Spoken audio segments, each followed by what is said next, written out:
بسم اللہ الرحمن الرحیم الحمد للہ رب العالمین اللہم صلی وسلم وبارک علی سیدنا و نبینا محمد وعلی آلہ واصحابہ اجمعین اما بعد فصل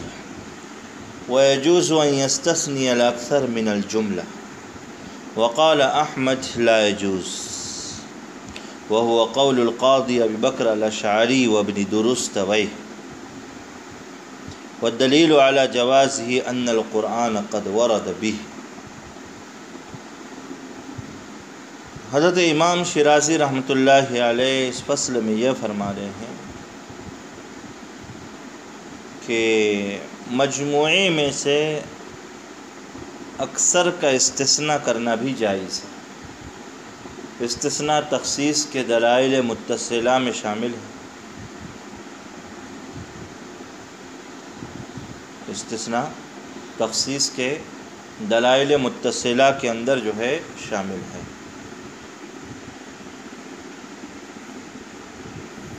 تو مان لو پورے مجموعے میں 100 افراد ہیں، تو ان 100 میں سے اگر اکثر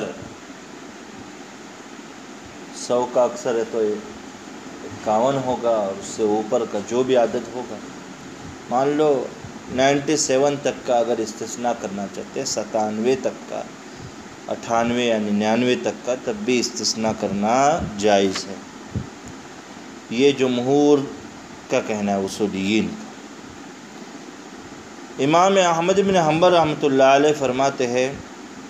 کہ مجموعے میں سے اکثر کا استثناء کرنا جائز نہیں۔ امام شیرازی فرماتے ہیں کہ قاضی ابوبکر اشعری اور ابن درستوئی کا بھی یہی مسلک ہے، موقف ہے۔ لیکن امام شیرازی رحمۃ اللہ علیہ نے جمہور کا جو مسلک بیان کیا اس کو ترجیح دی ہے کہ مجموعے میں سے اکثر کا استثناء کرنا جائز ہے۔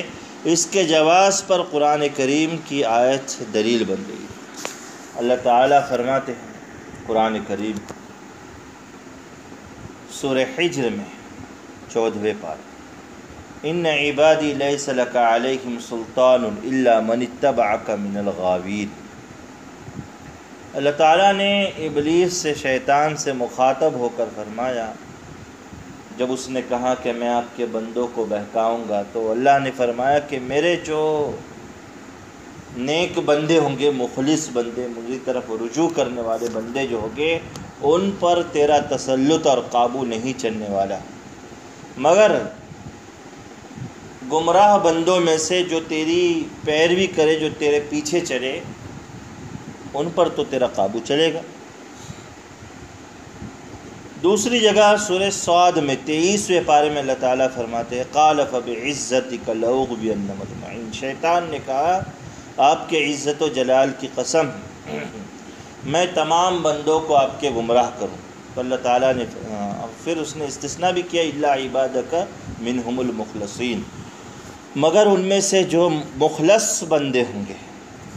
آپ کے نیک بندے ہوں گے، آپ کی طرف رجوع کرنے والے بندے، جن پر آپ کی نظر کرم رہتی ہے، ایسے بندے ہوں گے، ان کو میں گمراہ نہیں کروں، ان کو میں گمراہ نہیں کروں۔ اب دیکھیے، ایسا تو نہیں ہو سکتا کہ نیک اور گمراہ بندے دونوں برابر سرابر ہو، کوئی زیادہ ہوگا کوئی کم ہوگا۔ مان لو نیک بندے اگر غالب ہے تو ان کا بھی استثناء ہوا، اور اگر برے زیادہ ہے تو ان کا بھی استثناء ہوا۔ فاستثنى الغاوین من العباد واستثنى العباد من الغاوین۔ تو پہلی آیت میں دیکھیے کہ عباد میں سے غاوین کا استثناء ہوا ہے، اور دوسری آیت میں غاوین میں سے عباد کا استثناء ہوا، الا عبادک منہم المخلصین۔ وایہما کان اکثر، دونوں میں سے جو بھی زیادہ ہو، چاہے آپ گمراہ بندوں کو زیادہ مانتے ہو یا نیک اور مخلص بندوں کو زیادہ مانتے ہو، دونوں میں سے جو بھی زیادہ ہو، فقد استثناء من الآخر، تو پھر دوسرے سے اس کا استثناء ہوا ہے۔ تو پتہ ہے چلا کہ مجموعے میں سے اگر اکثر کا استثناء کیا جائے تو یہ بھی جائز ہے۔ یہ تو قرآن کریم سے آپ نے نقلی دلیل پیش کی صاحب کے۔ عقلی دلیل یہ دے رہے ہے، وَلِأَنَّ الْإِسْتِثْنَاءَ مَعْنَى يُوجِبُ تَخْصِيصَ اللَّفْظِ الْعَامِ، کہ استثناء کی وجہ سے لفظ عام کی تخصیص ہوتی ہے، لفظ عام کی تخصیص ہوتی ہے۔ اب استثناء تخصیص کے لیے دلیل متصل ہے، تو اس دلیل متصل کو ہم قیاس کریں گے دلیل منفصل پر۔ جیسے دلیل منفصل کے ذریعے سے لفظ عام کی تخصیص جائز ہے، اسی طریقے سے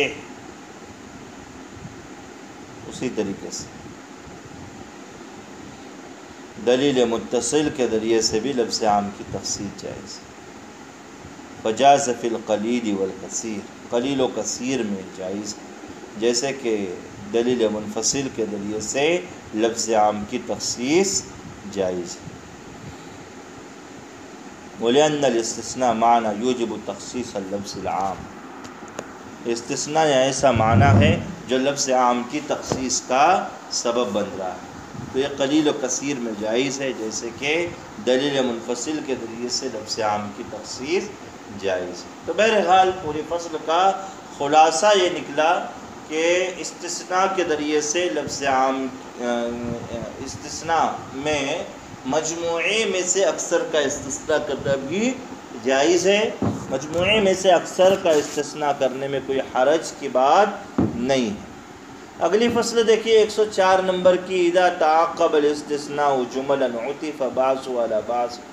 رجع ذلك الى الجميع، ذلك مثل قوله عز وجل والذين يرمون المحصنات ثم لم يأتوا بأربعة شهداء فاجلدوهم 80 جلدة ولا تقبلوا لهم شهادة أبدا وأولئك هم الفاسقون إلا الذين تابوا۔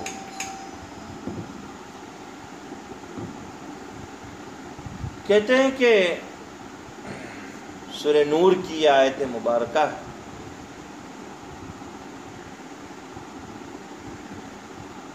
پہلے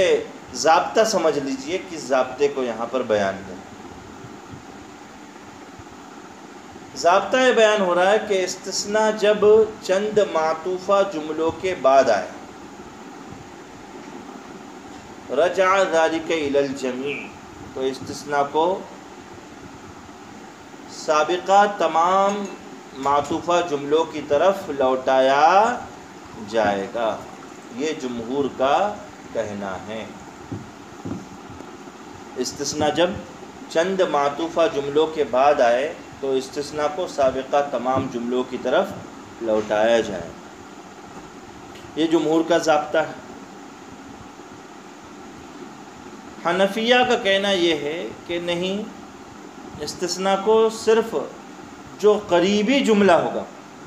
قریبی جملہ، اس قریبی جملے کی طرف لوٹائیں گے،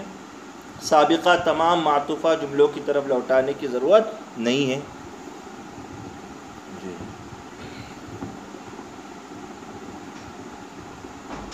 اور تیسرا موقف ہے اس سلسلے میں قاضی ابوبکر اشعری رحمۃ اللہ علیہ کا، ان کا کہنا یہ ہے کہ یعنی توقف کیا جائے، توقف کیا جائے، یعنی استثناء کو نہ سابقہ تمام جملوں کی طرف لوٹائیں گے اور نہ ہی قریبی جملے کی طرف لوٹانے کی ضرورت ہے، بلکہ توقف کیا جائے گا، دلیل کا انتظار کیا جائے،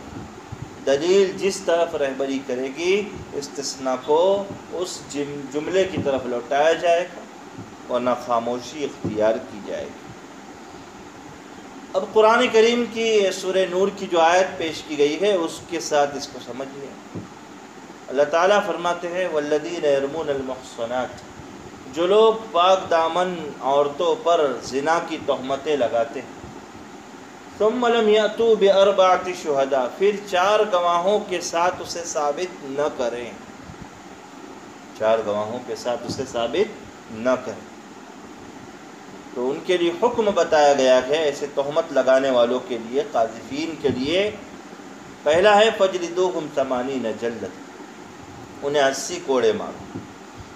ولا تقبلوا لهم شہادۃ ابدا، اور ان کی گواہی کبھی بھی قبول مت کرو،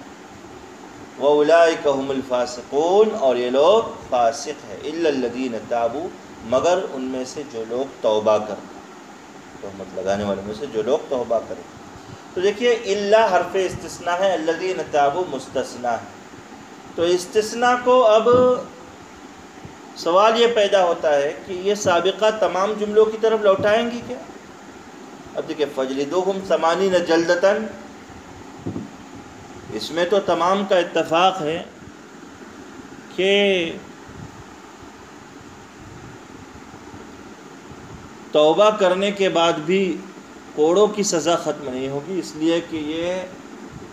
اللہ تعالیٰ کا حق ہے، حد قذف، اور اللہ کے حق کو بندے ساقط نہیں کر سکتے۔ جی ہاں، سوال یہ پیدا ہوتا ہے کہ لا تقبلوا لهم شہادتاً ابدا واولئک هم فاسقون، یہ جو دو معطوف علیہ ہیں، جمہور تو کہتے ہیں ان تمام کی طرف اس جملے کو لوٹائیں گے، یعنی اگر توبہ کرے تو گواہی بھی قبول ہوگی اور فسق کا نام بھی ہٹ جائے گا۔ حنفیہ کہتے ہیں کہ نہیں،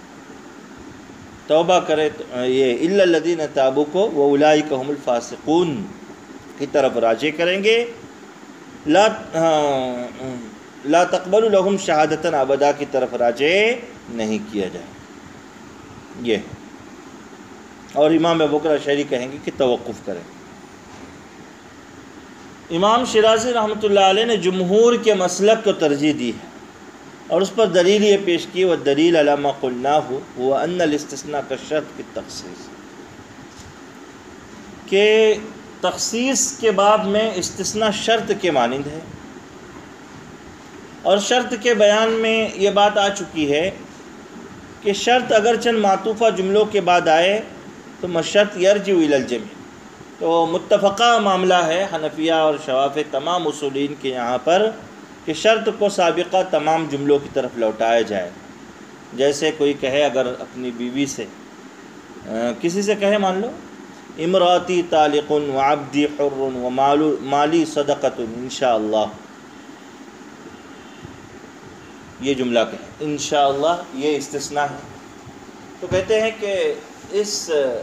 شرط کو، انشاءاللہ کی شرط کو سابقہ تمام جملوں کی طرف لوٹایا جائے گا، اور اللہ کی مشیت کا چونکہ بندے کو علم نہیں ہے، اس وجہ سے نہ تو اس کی بیوی کو طلاق ہوگا،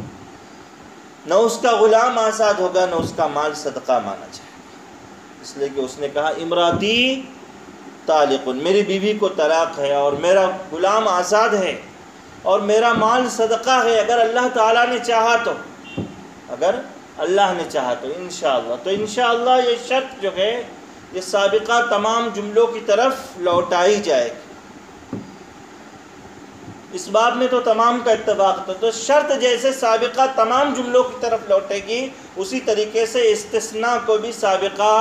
تمام جملوں کی طرف لوٹایا جائے گا، استثناء کو بھی سابقہ تمام جملوں کی طرف لوٹائیں گے۔ فَكَذَلِكَ الْاِسْتِثْنَاء، اسی طریقے سے استثناء بھی سابقہ تمام جملوں کی طرف راجع ہوگا، لوٹے گا۔